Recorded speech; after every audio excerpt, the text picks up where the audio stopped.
Hello and welcome. You're watching Newsline. I'm Shweta Kothari. We're bringing you stories from the world of business, policy and economy. You're watching Business Plus this afternoon. Let's quickly get you a lowdown of how stock market performed, how it ended. With me is Suyash Maheshwari.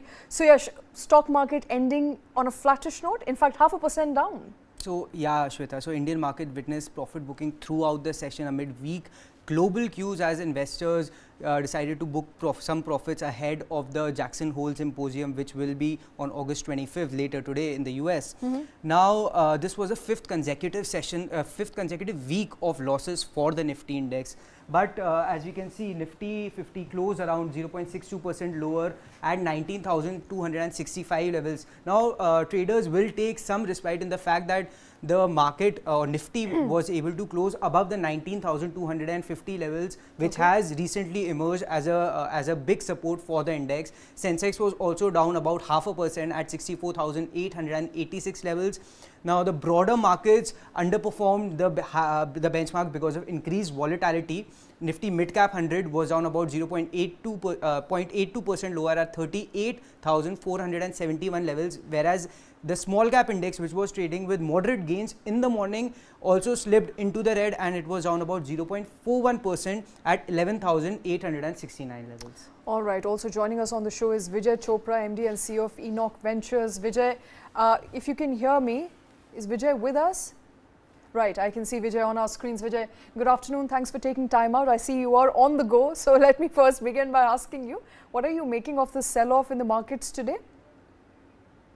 Well, I think that markets just wanted to shrug off the tensions related to the Jackson Hole meeting because things are quite sketchy globally, especially in the US, where even the likes of JP Morgan have been downgraded. So people are just keeping their fingers crossed. They have booked their profits, and we have seen a decent run up in the mid-cap space and especially banking. So we saw a decent sell-off in banking, especially this week, and also in the Nifty. So I think that, if at all we do not hear anything negative from the Jackson Hole meeting, probably we would be settling around 19,100, 19,000. So there has been quite a good sell-off of almost 900 points. So I think that, we have seen quite a good correction also in the large caps. So probably, after this meeting, the market should start their flight upwards. Okay. And sorry, before I let Suyash come in, what sort of big commentary are you waiting for? And if the Jackson Hole Symposium, of course, will be watched globally by all markets, all investors everywhere. But what sort of big triggers that you are hoping will move the markets come Monday? Well, I think that if at all there is nothing negative coming out of it, because the interest rates were halted this time. So if at all there is an indication that the interest rates won't go up, the economy is stabilizing. So we saw some good home sales numbers in this week, which came from US, which was slightly better than expected. So if at all the economy is coming back on track, so the chances are that interest rates won't go up. Now we have to understand one thing: these economies were used to about 25 to 50 basis points of interest rates, and suddenly the mortgage has gone up to almost 7%. So this is something very dangerous, especially for the people in the United States, where they have huge loans, where the household credit is pretty high. So my sense is that if at all there is a indication that economy is stabilizing and is probably, there is an indication that the interest rates won't go up further, or there might be just one odd, revision left. So markets should give a thumbs up. Secondly, what we have to understand is why are banks being on the tenterhooks? So the reason is that, these high interest rates, people might default.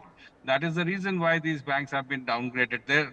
Probably, we are getting a sense that people are not able to pay those EMIs which they are supposed to pay. The 10-year mortgage, people have extended to 30 years and even 50 years in United States. So 50-year mortgage is pretty dangerous, especially if somebody is at an age of 50 or 45. So a 50-year mortgage is pretty dangerous in these times. So that's the reason why they have been downgraded. So we have to understand how the financial system stability is in the United States.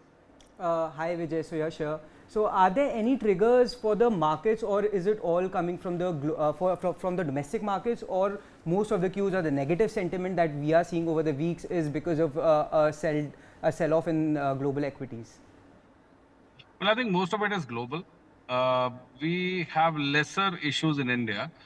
Lately, the monsoon progression, especially in the month of August, has been a bit problematic. But I think that there is still time, up till mid of September, where monsoon can still catch up. And, the states, especially Rajasthan, MP, parts of Maharashtra, which they have not received any major rainfall, the monsoon might recoup. So there are good chances. According to IMD reports, also the monsoon should be normal. So I think we have a festive season which is around the corner, and major consumption happens during these 3 months. So most of uh, the companies show better results during these couple of quarters because the consumption is really good. And I think I'm fairly bullish on the Indian economy, so to say. Good companies, especially quality mid caps and large caps, they should do well. Banking is in good shape.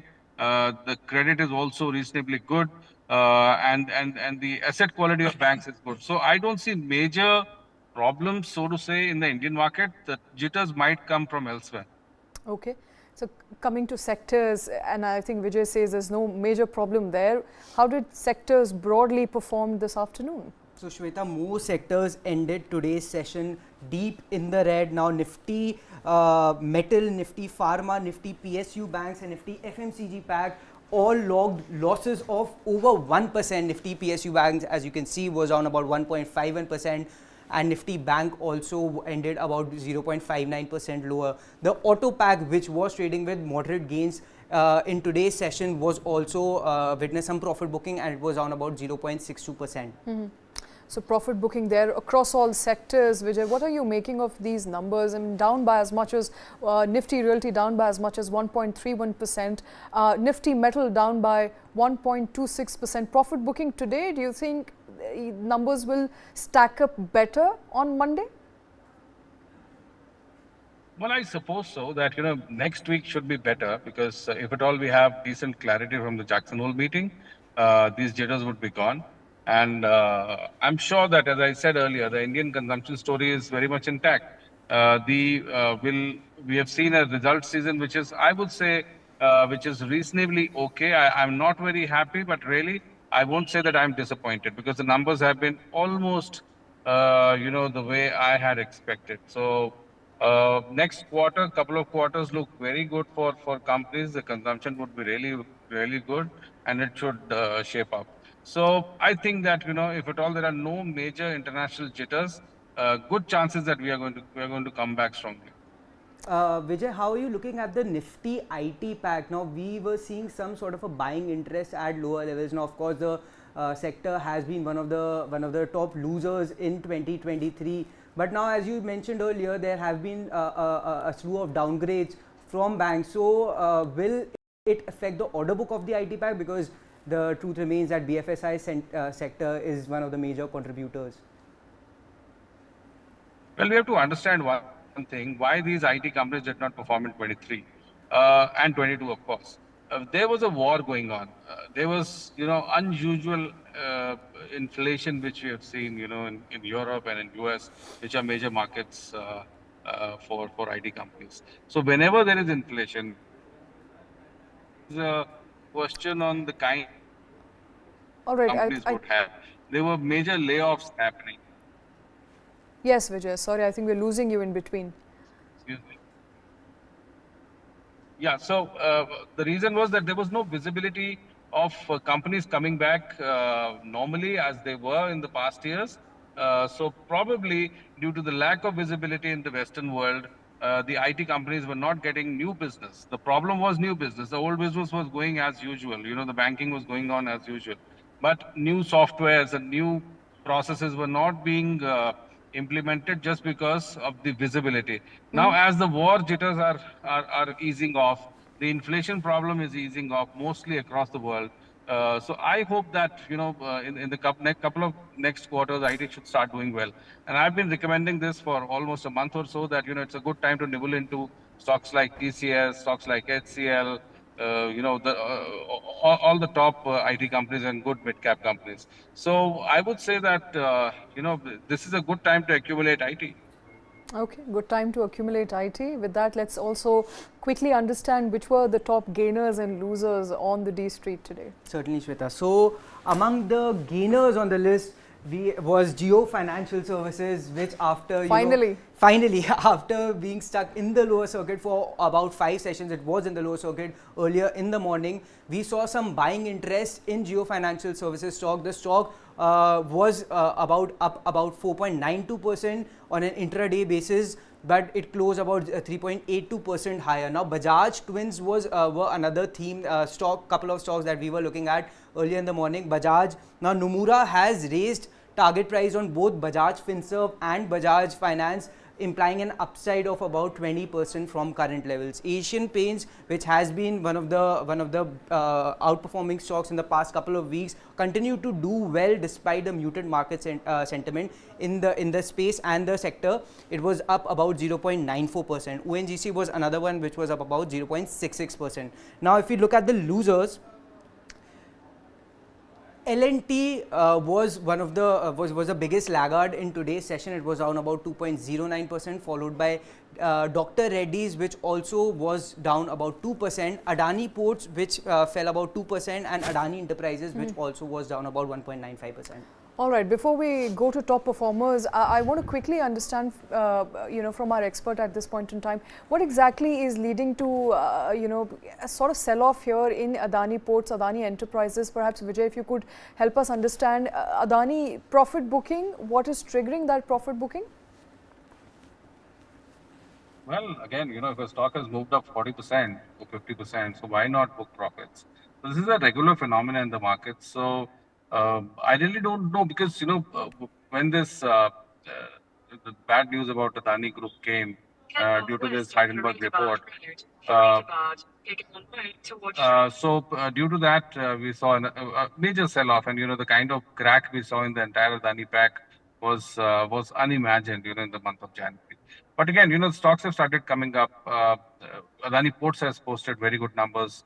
Enterprises has posted good numbers. So across Adani pack, I think that the companies are doing very well. The numbers are good. But again, I think that it's a normal profit booking which happened across companies, across sectors. So Adani couldn't be an exception. So there are good companies in the Adani pack as well. If you ask me, I think that stocks like ACC, Ambuja are great companies to have in a portfolio, which we also have been recommending since almost few months now. And my favorite is Adani Ports, which is one of the best businesses Adani has. Okay, but they're not back at pre-Hindenburg level just as yet. Do you see them recovering to those levels anytime soon? Or is this the new normal for Adani Ports, Adani Enterprises, and in fact for all Adani Group companies? Well, I think that if at all there is nothing negative coming up, the company's performance would show everything. The performance is on track. So good chances that we are going to see those levels coming back again. Okay. Vijay, Geo Financials is finally out of the lower circuit, and it hit an intraday low of about 202. So safe to say 202 will be a good near-term support for the stock.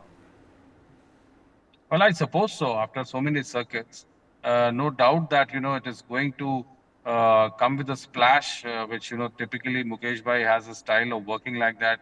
When Geo was launched, nobody believed that Geo is going to capture the market, and I'm sure that Geo Financial Services is going to launch certain products very soon in the market, and they're going to disrupt the market big time. So, and that's the reason why we saw companies like Bajaj Finance and all the NBFCs cracking. So I'm sure that they have done a lot of work on the drawing board. The stock should settle around these levels. Probably around 200 should be the bottom. And the kind of volumes we saw today in the stock was stupendous. So I think that the damage which was supposed to happen has been done. I don't think that it should slip further. Now, Geo Financials' business model, as far as we know, is not that clear. Anything you are picking up? Well, I think that I would wait for today's decision, and probably next week onwards, we should see good momentum happening. I see a lot of promise in chemicals, agrochemicals, because we have seen a lot of damage already. I see select the real estate stocks doing well, cement stocks doing well post monsoon. So there are few sectors, especially chemicals, specialty chemicals, which have seen a lot of crack in the prices, doing good from here. Cement is also one sector which I like. The other one is liquor. So I think that liquor companies should also do well in the coming months.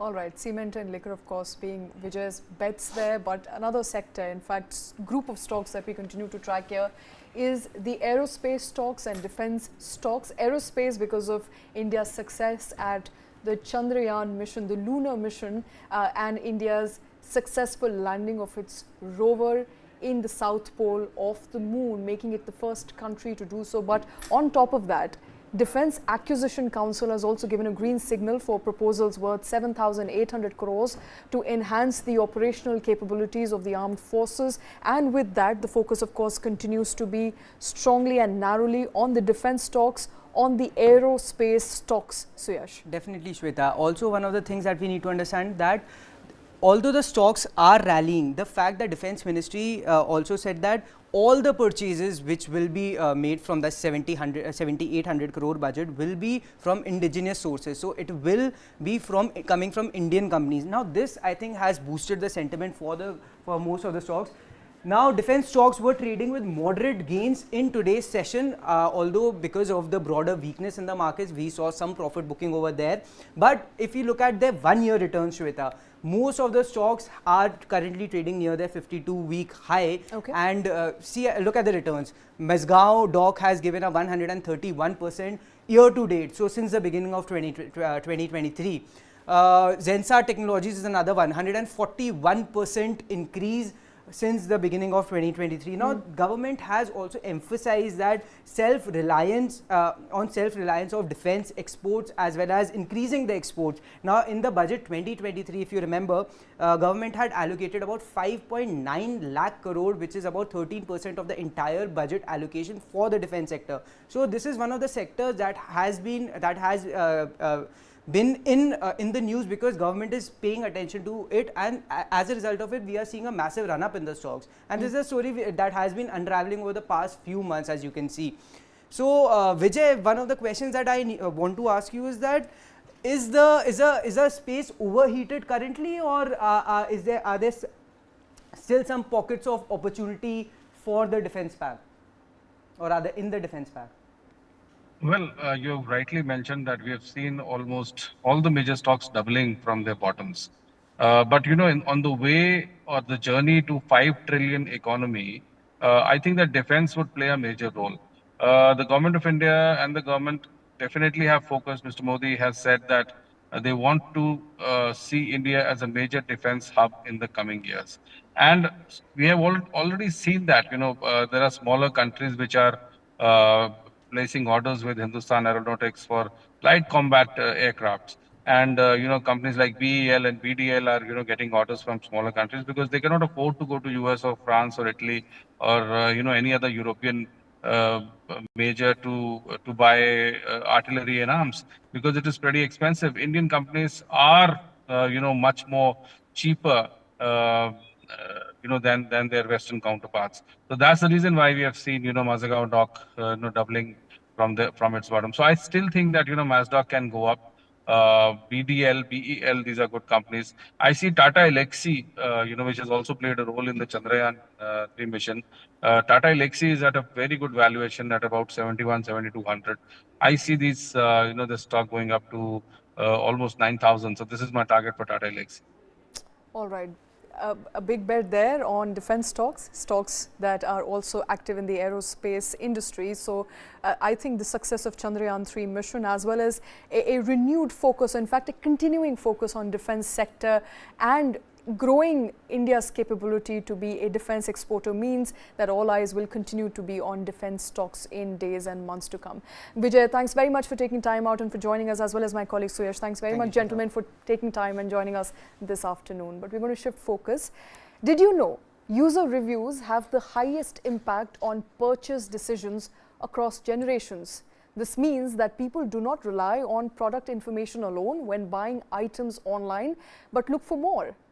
This and more interesting takeaways have come from the report titled Shaping Consumer Experience, launched on the sidelines of Tycon India Internet Day on 24th of August. To talk about the report, joining us is the author and the man responsible for all those insights, Mohit Joshi, CEO of Havas Media Network, is with us here. Mr. Joshi, thanks very much, sir, for taking time out. My colleague also joining us here in the newsroom. But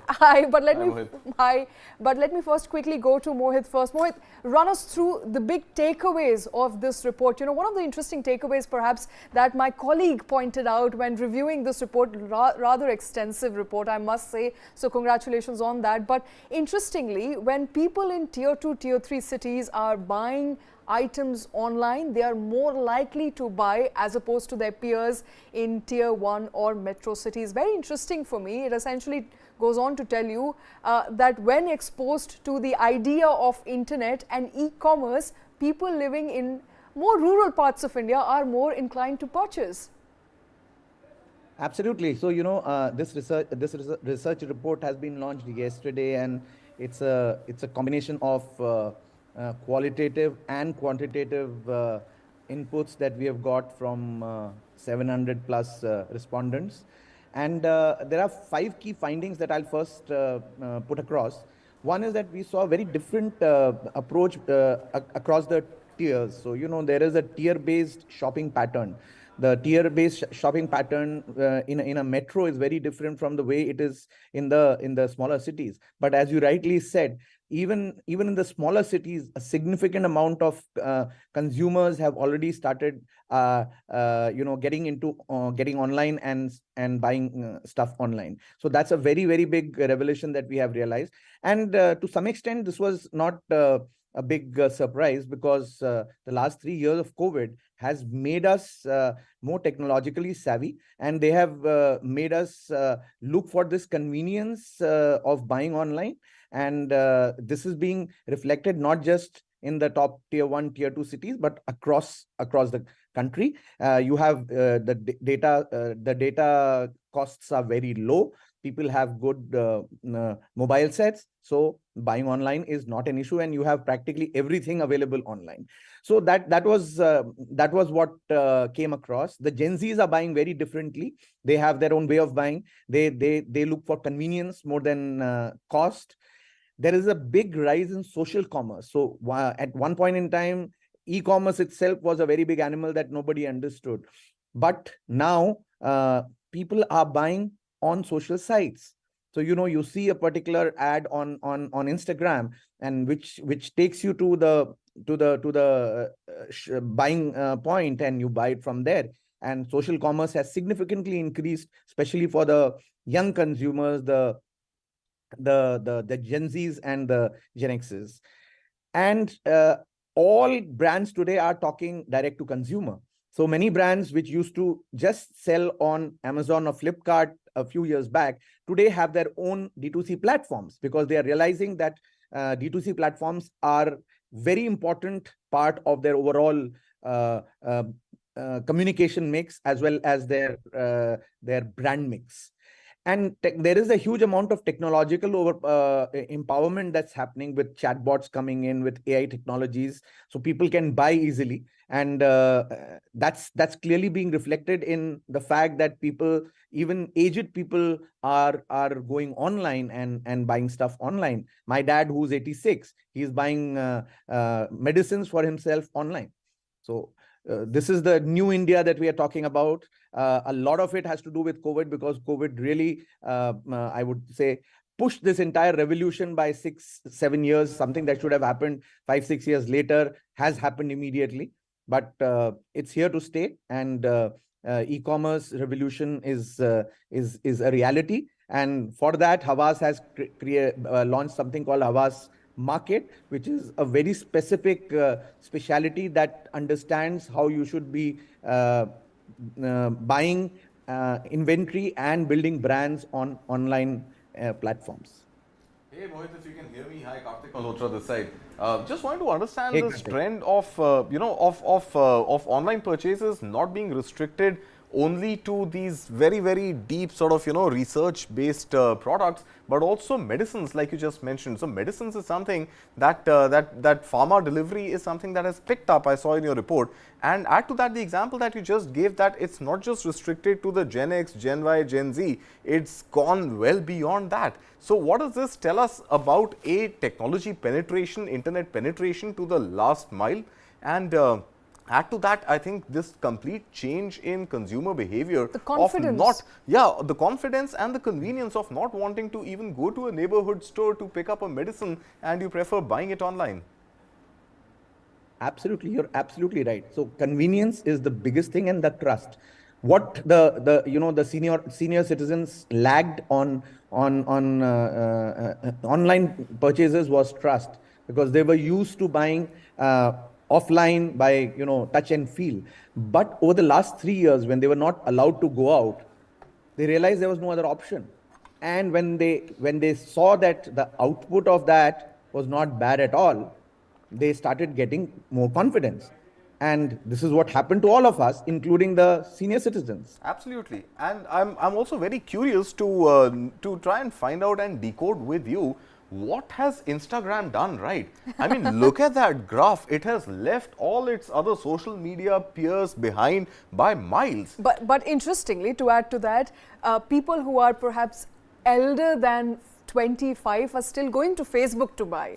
So that is interesting. So it's from my understanding of this is that a younger generation, people, and look at that chart, I think that explains it all. People who are in the age group of 25 to 34 still preferring, I suppose, Facebook over Instagram. So what has Instagram done right for the younger ones? And would you all say the way from 18 to 34, I mean, just look at the lead chart that Instagram has. Absolutely. Over the nearest competitor, there again being Facebook, I believe. Right. So Instagram has done something right, but what's the competition looking like between Facebook and Instagram? I think if you could help us understand that. So Facebook has become like a dinosaur for the Gen Zs, and I interact with the Gen Zs on an ongoing basis, because we have a live panel of Gen Zs at Havas. They feel Facebook is what Orkut was to us, right? So it's old. Insta is the new trend, and there were many more trends that came in. There was Snap trend that came in, but it was not as strong as the Insta trend. Insta still continues, and Insta is driven by images, and that is what people want. So videos, people don't want to read. People want to either see pictures or want to see videos, and that's what Instagram gives you, and that's why the new generation, which does not have the I would say the legacy, the time to read, of Facebook, the legacy of reading, they enjoy seeing small form content, and that's the reason why small form content is actually becoming so popular with them, and buying immediately after that. Just imagine, actually, Instagram has taken the lead even in the 45 plus segment. It's I'm only very the cohort surprised by of that. 35 to 44. In fact, this is the generation. I'm that generation. I look much older with lesser hair, but I'm of that generation, squarely between the 35 to 44. Are you buying from Instagram? Are you buying Actually, from no. Facebook? So it's Facebook happens to be the lead here, but I'm able to relate to it because this generation was pretty much the first adopter of social media. And after Orkut, like Mohit mentioned, Facebook was the only next best option. Don't talk to me about Orkut.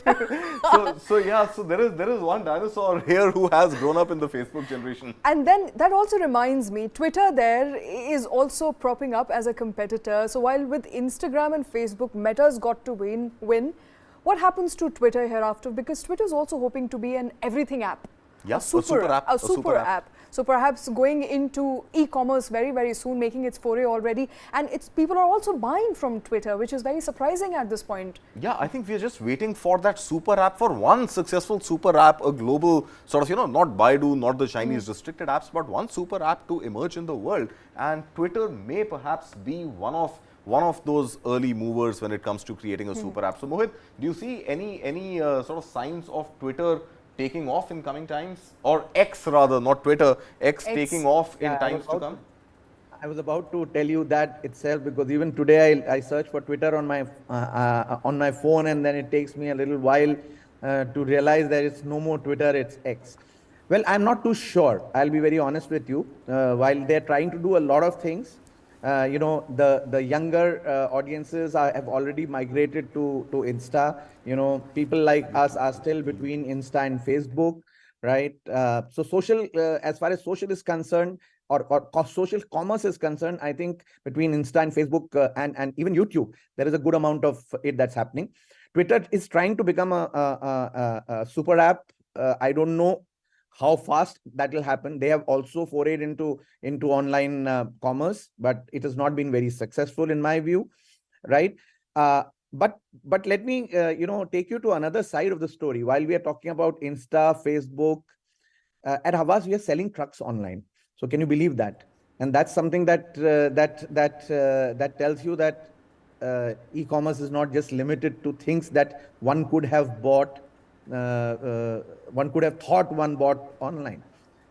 Okay. E-commerce is going to any level where even today you can buy trucks online. When I mean buying truck, you mean giving them a lead zero, which is a lead that actually converts. So lives have changed completely for us, and this is not going to stop. Right. So Mohit, platforms can change. They can. Would it be fair to say, But Mohit, if you can hear me, would it be fair to say at this point that social media perhaps is overtaking e-commerce apps when it comes to retaining more consumers, perhaps selling more products?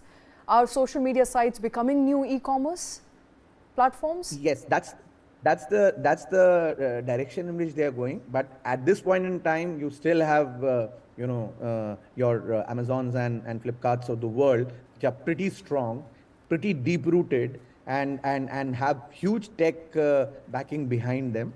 So it's not that this can be disturbed in a short while, but the very fact that people have started buying online using social platforms is a very big change in itself. Mohit, specifically about YouTube, and YouTube also is one tool which is not considered social anymore, even though it's a user-generated content, pretty much works on the same principles as social media. But YouTube seems to have taken every generation along with it, and no exceptions there. So talk to us about YouTube, and is YouTube finally going to replace television, linear television as we know it, and perhaps continue to even rise over OTT platforms when it comes to consumers across all generations, all cohorts, all demographics, all languages, and also translate to buying behavior? So, it's already started. We don't plan for TV, we plan for audiovisual, because people are consuming audiovisual on traditional TV, on connected TVs, which is the new trend, I would say, on YouTube and other OTT platforms on the small screen. So what is going to happen in the next few years is that connected TVs are really going to become big.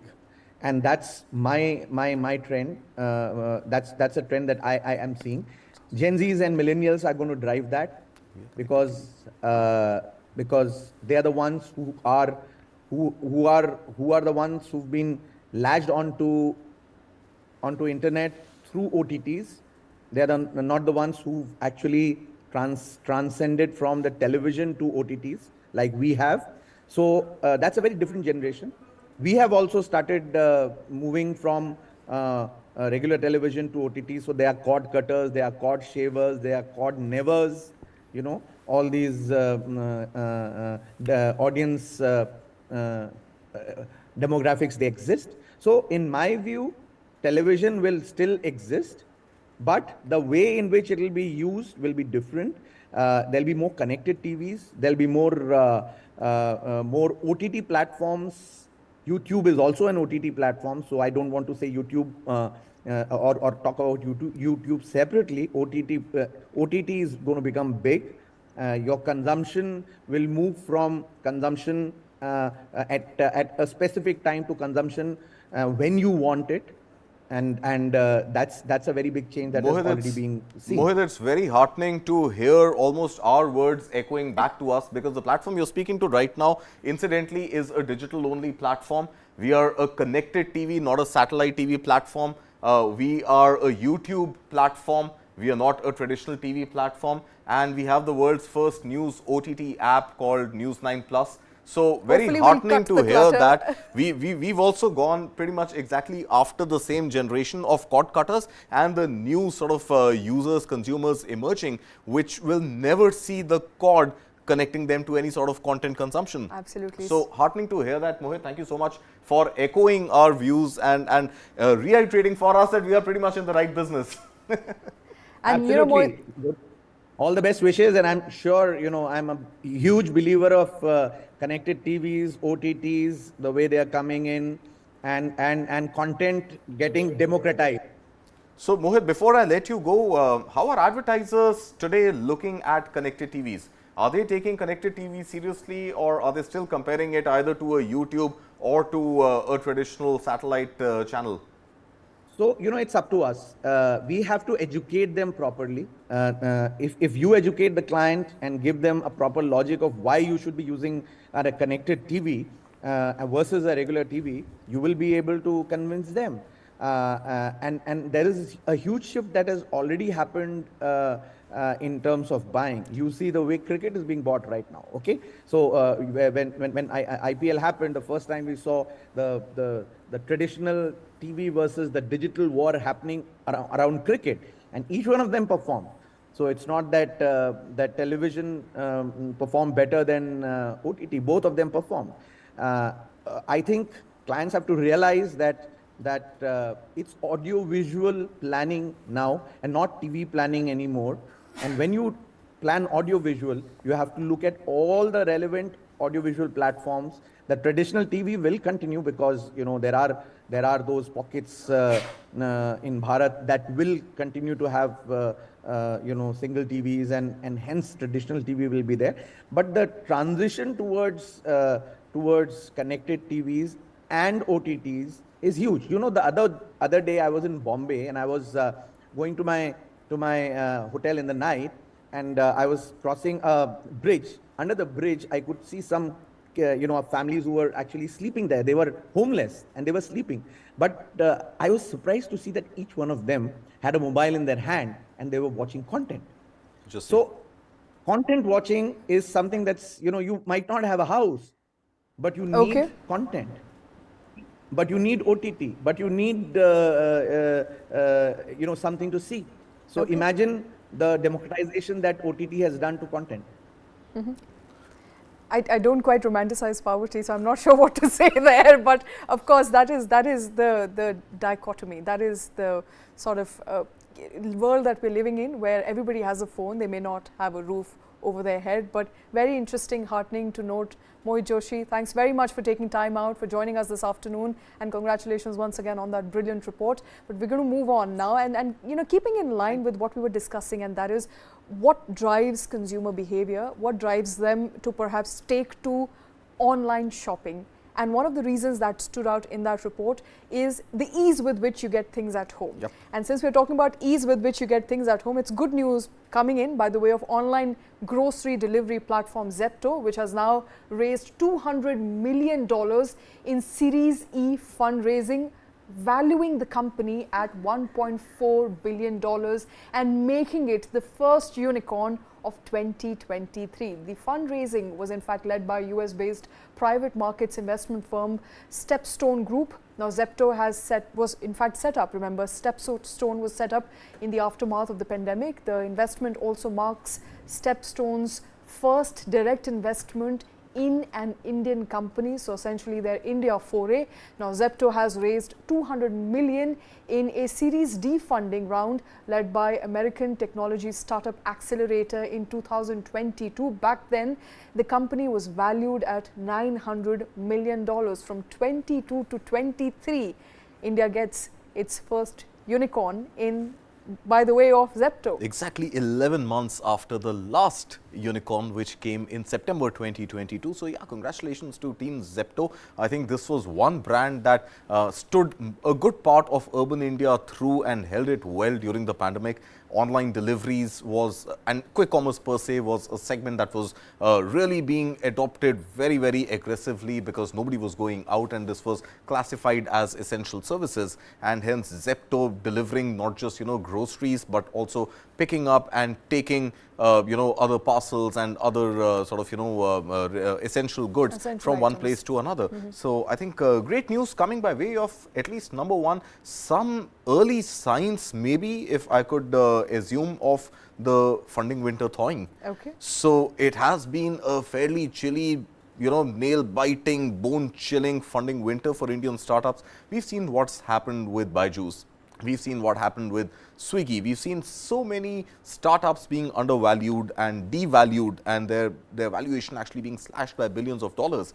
And this is at least some sense of positivity coming into the Indian startup ecosystem after a fairly long funding winter. So good news there, and let's just hope that we see at least another few unicorns emerging this year. Not that unicorn is per se a great sort of, absolute value of $1 billion or something. I think there's a great sentiment attached to it. So between 2021 and 2022, on an average, India added almost 1 unicorn a week. We had 44 unicorns added in 52 weeks, and look what happened in the last 11 months. This is the first story really coming out. All right, so signs of funding winter, and borrowing from Karthik's words, thawing there perhaps, and this could lead to perhaps more potential businesses turning unicorn. We don't know, but we are just hopeful. Zepto there, in a very positive note, has kick-started that story for India. But we're going to move on now. The Business 20 or the B20 official G20 dialogue forum with the global business community kicked off today. The 3-day summit was attended by Finance Minister Nirmala Sitharaman, Commerce Minister Piyush Goyal, External Affairs Minister S. Jayashankar and Education Minister Dharmendra Pradhan. Remember, the forum was established in 2010 and is amongst the most prominent engagement groups in G20, with companies and business organizations participating from world over. The Finance Minister Nirmala Sitharaman spoke on the focus for sustained global economic recovery. Let's quickly listen in to what she said.